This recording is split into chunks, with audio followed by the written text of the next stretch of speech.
रात का समय था। किरण अपने रूम में अपनी डायरी लिख रही होती है। मैं अंकुर से दूर रहने की कोशिश करती हूँ, पर हर बार वो मेरे अंदर का हौसला बन जाता है। फोन बजने लगता है। अंकुर था। किरण, ऊपर टेरेस आओ, तुम्हें कुछ दिखाना है। किरण हल्का गुस्सा लेकर उठी। ये लड़का भी ना, रोज सरप्राइज, लेकिन अंदर अंदर खुश थी।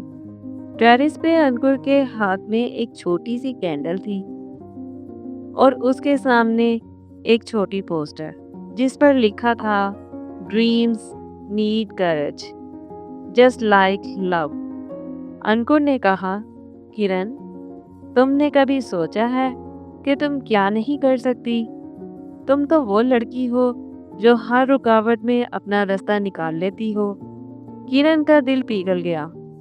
उसने मुस्कुराते हुए पूछा, तुम हमेशा इतना मोटिवेट क्यों करते हो?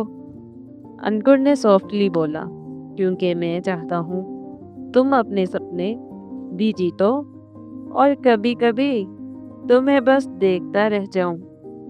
किरण के चेहरे का नूर कैंडल लाइट से और बढ़ गया। अंकुर ने एक कदम और नजदीक आते हुए फुसा में, तुम मेरी इंस्पिरेशन और टेम्पटेशन भी हो। किरण की सांसें तेज हो गईं, पर उसने हंसी के साथ बोला, डेंजरस कॉम्बिनेशन है ये। अंकुर ने हल्की सी लव के बाद कहा, मैं तो सिर्फ तुम्हें बिलीव करना सिखा रहा हूँ, खुद पे भी और प्यार में भी।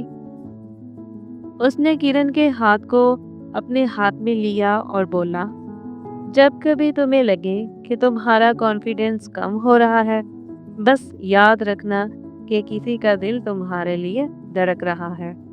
किरण की आंखों में चमकते आंसू आ गए।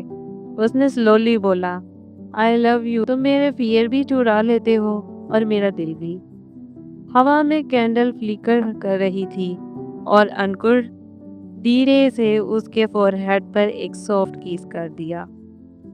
फिर बोला, प्रॉमिस करो अपने सपने कभी नहीं छोड़ोगी और कभी अपने दिल इतना मजबूत नहीं होने दोगी कि तुम खुद पे डाउट करो। किरण ने उसके कॉलर को पकड़कर नजदीक आते हुए विस्पर किया, मैं प्रॉमिस करती हूँ सपने भी जीतूंगी और तुम्हें भी कभी छोड़ूंगी नहीं। उस रात के बाद किरण सिर्फ एक लड़की नहीं थी, वो एक एनर्जी थी, एक पैशन थी। लव उसके अंदर एक नई जगह ले गया था, जहाँ रोमांस के साथ सेल्फ बिलीफ भी रहता था। मॉरल, मोहब्बत और मोटिवेशन अलग अलग नहीं। जब कोई तुम पे यकीन करता है तो तुम अपने अंदर एक नई ताकत महसूस करते हो। जैसे अंकुर और किरण प्यार से एक दूसरे को मजबूत बनाते गए।